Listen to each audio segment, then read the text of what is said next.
Really good, that. Okay, you've got to do the second yes. Huh? Yes. Yes. Welcome back or welcome to Absolute Dins. My name is Billy Cunningham and this is... Liam Go on, I'll do my full name. Jackson. There we go. Liam Jackson. And this is the second episode of Mates with Plates. Today we've arguably got too much food. Liam asked me to make the prawn toast, which I've done, but he also said, can I have chicken balls? I said, absolutely not, no. So we've got chicken dippers, and these weren't made by me, and so we've got spring rolls and the sweet and sour sauce from the video, and Liam also asked for satay sauce, so we've gone for this satay sauce right here, made by Bone Fair Hands. We might make a video about it. So, You made me sound really demanding. well, you are. Also, why do I get the feeling that the spring rolls are going to taste the best out of everything? So, you might as well crack on with a bit of prawny tea, actually. Yeah. So we'll do this first. What do you want to dip in? Oh, I don't know. I'll go for that first. I'll go for the sweet sour. Okay, cool. Oh, you didn't cheers me. Oh, fuck. Sorry. Cheers. Cheers.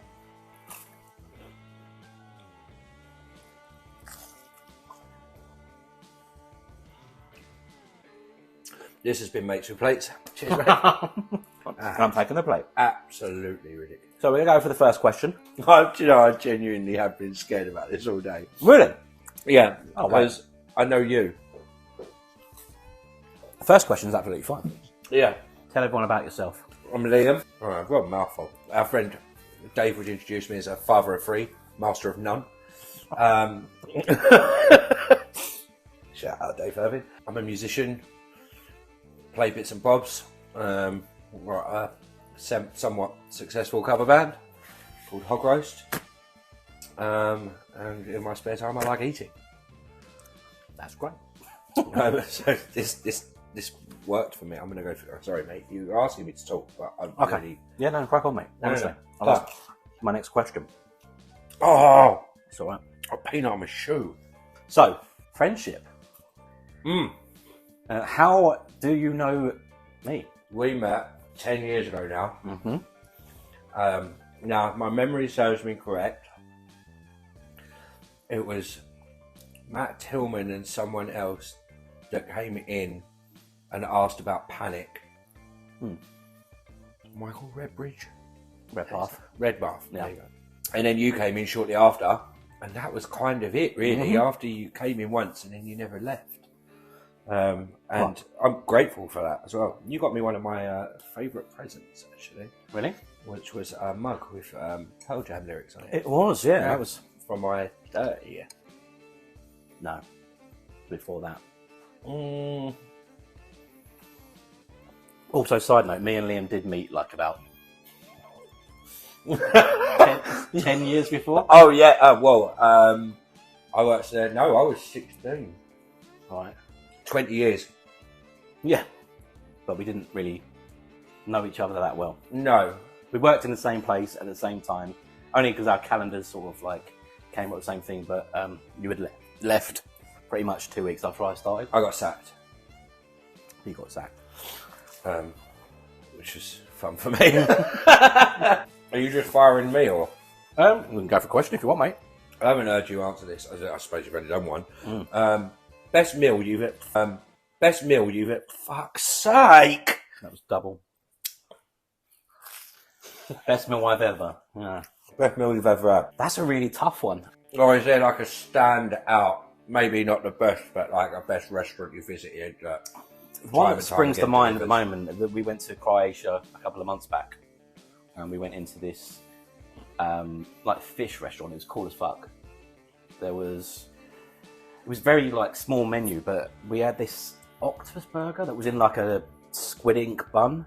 Oh my god! And then there will be a video of that time at that restaurant coming out soon. But... Oh, you're not going to make it? Oh god, no. Damn! I'm not gonna get ink out of a squid.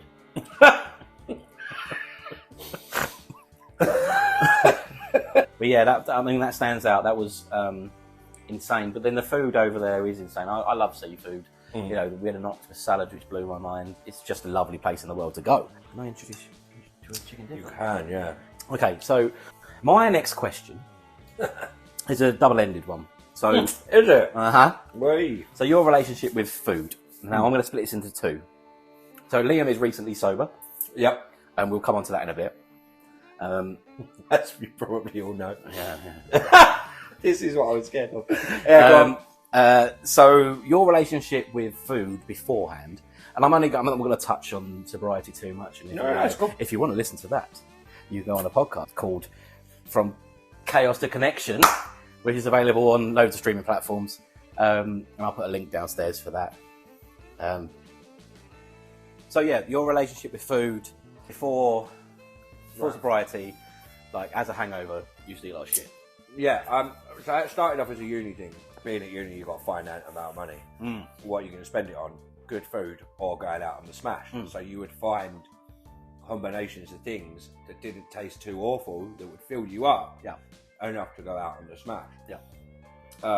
So I remember gravy rice nights. They were a good one. Doesn't he play for Arsenal now? Yeah, gravy pasta, soup and pasta. It's where my love for just pasta on its own and cheese. But like nothing on it. Salted cheese. That's it. Okay. But yeah, hangovers. So I had one or two, which was the one where I couldn't eat, and all I could do was I could drink like Coke all day. Yeah.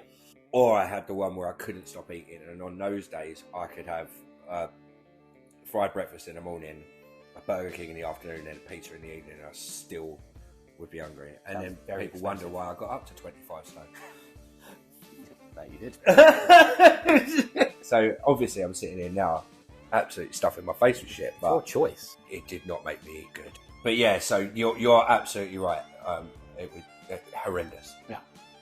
So now, you know, your relationship with food now, if you're having like not a hangover day because you don't get them, but if you're having like a day where you don't feel like it, like cooking or anything like that, yeah, I'll still get a takeaway in, but I don't order the same amount as I used to. So, say for example, if I was getting a pizza, I'd get mozzarella sticks, garlic bread with cheese, jalapeno poppers, and then a super large pizza.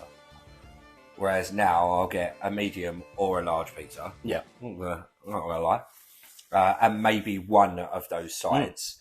But half of it I'll keep potentially for the next day. Very frugal of you. Whereas when I used to order a Chinese, I'm going to mention this now, when I used to order a Chinese, I used to double order so that I would have a whole Chinese meal for the next morning. So I'd order 2 chow mains, 2 rices, 2 curry sauces, 2 orders of sesame prawn toast, and 2 orders of pork balls. Yeah. And I'd have all of one of those in one night, and then all of the rest of it the next morning. Do you want another question for me? Yeah, this one's a real quick one. Live without one of these: meat or cheese.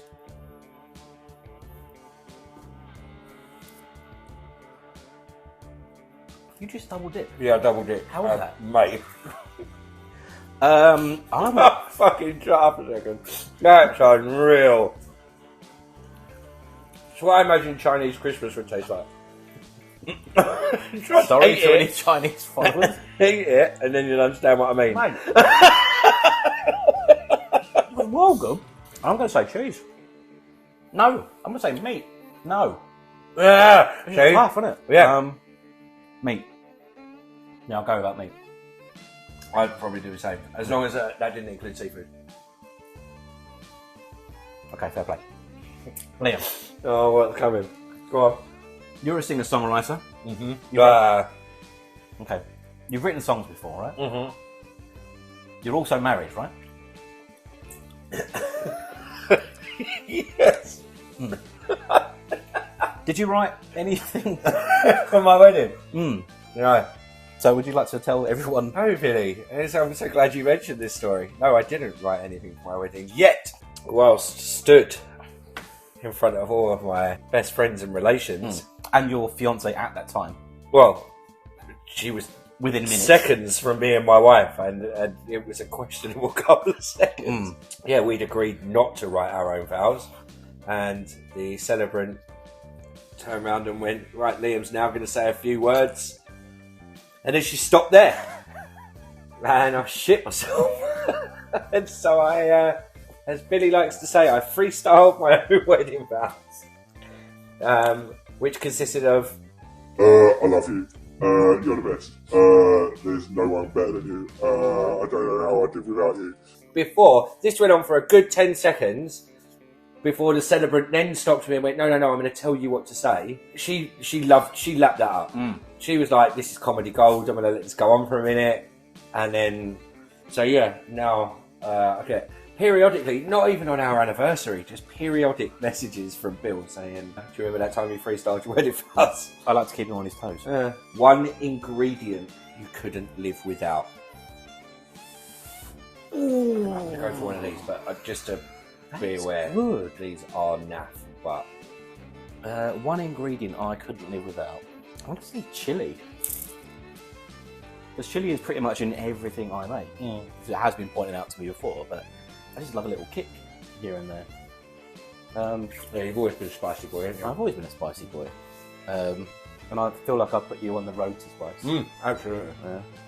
Which comes to my next question. Aha. Your spice tolerance these days. So back in 2013, Liam was working the pub. I had a day off from my job. And I was like, I'm going to go Subway. Do you want anything? This is the worst thing. Because I'm really enjoying myself, but I'm so aware that plate's going to be gone real soon. Well, I'm not going to make more. So just enjoy it. Let's try those in the way. Anyway. 2013, Liam's working at the pub, and I was like, I'm going to get something. He's like, can I get, I can't remember what it was something probably disgusting, but no peppers because I don't like spice. No green peppers because I don't like spice. Have you grown up since then? Yeah. Okay. Cool. Why do I feel like there's a challenge coming in? No, that's it. Yeah. No, I love. I've got my chili olive oil at home now. Yeah, very nice. I've got my chili paste. The problem is one of my kids doesn't like spice, the other one does, and I'm not making two meals. I went for a phase of having to. You've got three. Yeah. Finn doesn't eat what we eat. Okay. No, he eats bacon. I haven't just forgotten about it. So, eldest loves spice. Middle one, Right. not at all. So every now and then I'll try it in, but it's like she can smell it. She just goes, "Oh no, that's too spicy." I'm like, "You haven't even put that in your mouth." She's like, "I know it's too spicy." I might have a bite, and then, "Well, it's too spicy. I need to put some creme fraiche in it." So she ends up with like a yogurt chili or whatever it is. But yeah, That's no. nice. Spicy fruit.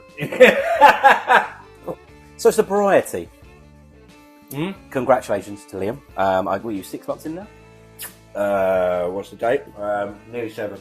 Nearly 7 months. So congratulations, Liam. I'm very proud of you for doing it.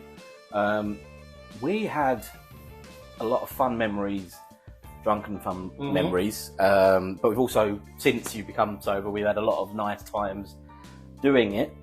Do you feel that you miss out on the food situation when it gets to late night kebabs and stuff like that now, or like capping off a night with that? And No. If anything, going out for a meal, because I'm not trying to get as blasted as possible, as quickly as possible, I actually find I enjoy my meal. I can remember what I've eaten and what I've tasted and what's good and what I didn't like. has your palate changed at all? Yeah. Yeah.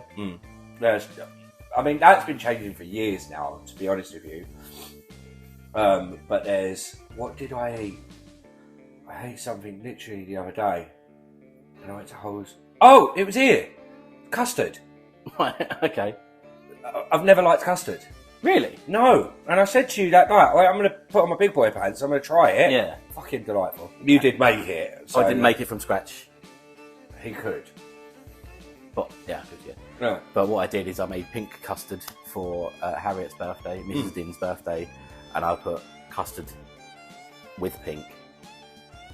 I went back for Pink seconds. custard. Yeah, you did, yeah. Is it my turn to ask a question? Yeah, go for it. Yeah. Oh shit, have you got a... Yeah, it's still aimed at me though, like making me Just look like an dab idiot. myself before you ask the question. Why is my favourite soup so weird to you? Yeah, why is my favourite soup so weird to you? Soup is a wonderful thing. Yeah, Right? agreed. It's food you can drink. Yes. There's so many things out there. You could have sweet and sour prawn soup. Why is that weirder than broccoli and cheddar? You said mushroom soup. You said cream of mushroom soup was your favourite soup. Did I? Yeah. I thought it was the broccoli and cheddar that No, got people. I appreciate that. Even so, I'll stand my ground on that as Cream well. of mushroom soup. Cream of mushroom soup, mate, is so banging. It's so basic though. No, it's so That's good. what's your And favourite if you put Beatles a album? little The bit of best of chili the oil Beatles. in that as well. No, you didn't say that at the time. Well, I didn't say that time because I was going to see it. Because you've only just got the chili oil. I've just grown up. Quick fire questions. Okay. Okay. It's like, Just would you one. rathers? Do dogs wear shoes? Yes. Yes, they do. Would you like to tell the story? We I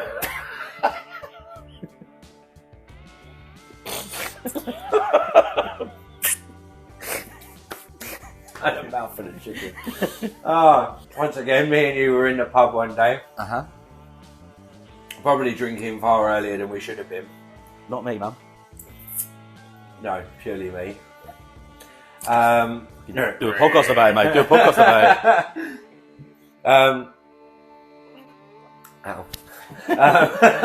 Two homeless people fighting out in the street. Alright, in the square. Yeah. And one's launched a bottle and there's a dog running about. And The police had turned up. the police had turned up. And then some drunk idiot just stumbled over and just started going, that dog should be wearing shoes. Yeah, because dogs don't wear shoes. Because dogs don't wear shoes, but there's glass. So that dog should be wearing shoes.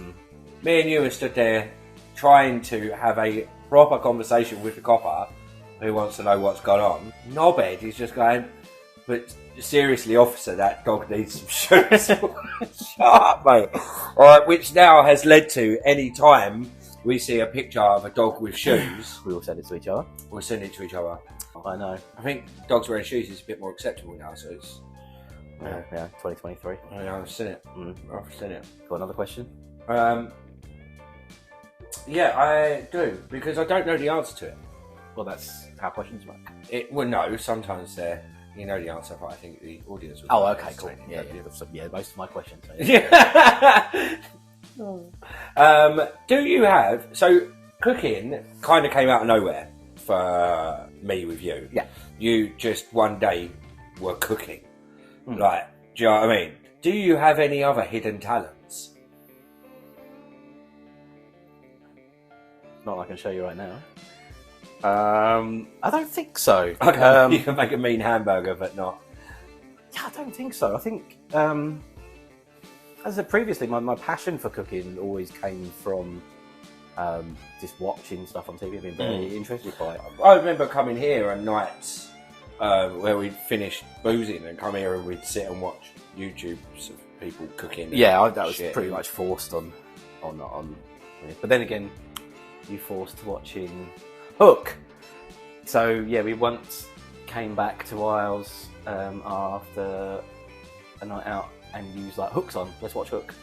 And I just wanted to go to bed, and you sat in the front room, carring away, and then went and ate. I got a whole leg of really expensive ham. Yeah, and the rest of the mac and cheese as well. I was impressed. See, people go past anger with me because it's like,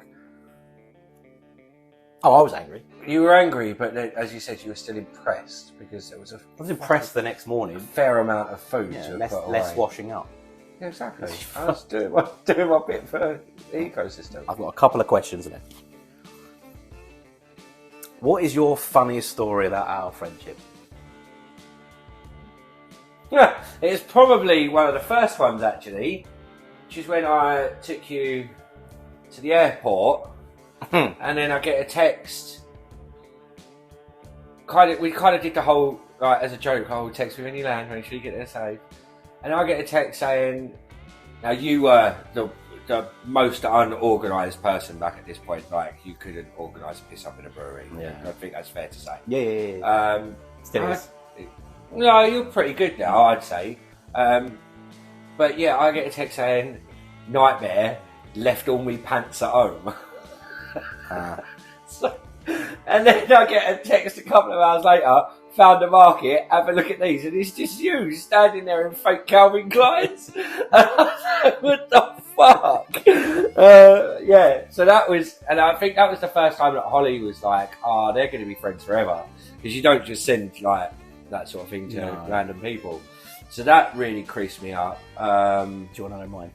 Go on. So it was around my birthday. I think it was 2015 or around that time. And we, so I was like, "What are you doing this weekend?" He's like, "Oh, I've got this gig, but I've got this other gig in this little village." So we went to this little village, and it was wicked. It was like there were so many like-minded people enjoying your music. There was a couple of acts on, and we went out in the evening. We stayed out with a lock-in, and then there's two parts of this story which are fucking incredible. It's about 2:30 in the morning, and the landlord goes, "Oh, we need to get the pig out." So we go to this big kitchen, and there's this fucking pig. It's dead. Oh, pig.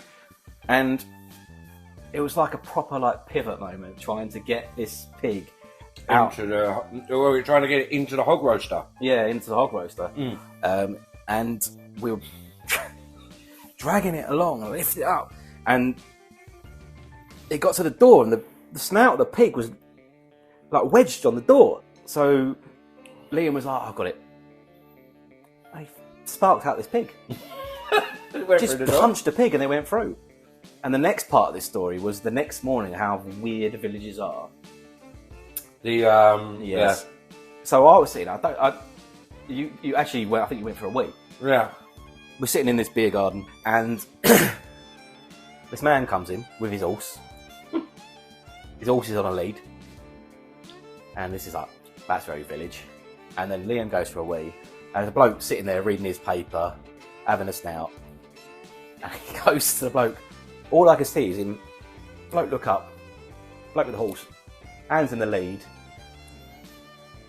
and then just goes inside and gets himself a cider. And it comes outside, sits on the end of the bench with the geezer, passes over the horse is just chilling out. I'm loving it. It was great. And you came back and he's like, "What's going on?" I was like, "Man, just brought a horse to the pub and gave it a horse to another man." That was the first time we ever shared a bed. Yeah. First of many. Yeah. Yeah. So the last one is, what have you got going on right now? Not much. Okay, cool. Gigs wise? Yeah, so I've got a few gigs coming up. I've actually got quite a bit of solo stuff coming up. Yep. So by the time this airs, I imagine this weekend will be over. Yeah. But yeah, there's quite a bit going on in Gravesend and surrounding areas between myself and Hog Roast. Hog Roast Band, check them out. Distinctly average. Drummer's an idiot. But I'm on hiatus from work until January, so I start a new job in January, so I've got a bit of time just to brush up on myself and get another tattoo. And play Call of Duty. And play Call of Duty, which, or Fortnite, depending on who's around. The children, right? You play Fortnite with your children, because children play Fortnite. We'll go with that. If my band are children, then yes. Other than that, mate, keeping it 100. Keeping it 100. I've got to stop eating because I'm just going to shit a prawn. Any more questions? I don't have any more questions. I'd like to say thank you for having me on, and thank you for cooking this wonderful spread. Welcome. Welcome. But that and that are an Arc de Triomphe. Big fan. Nice. Anyway, thanks. Get out of it. Yes! You got it in. Sweet.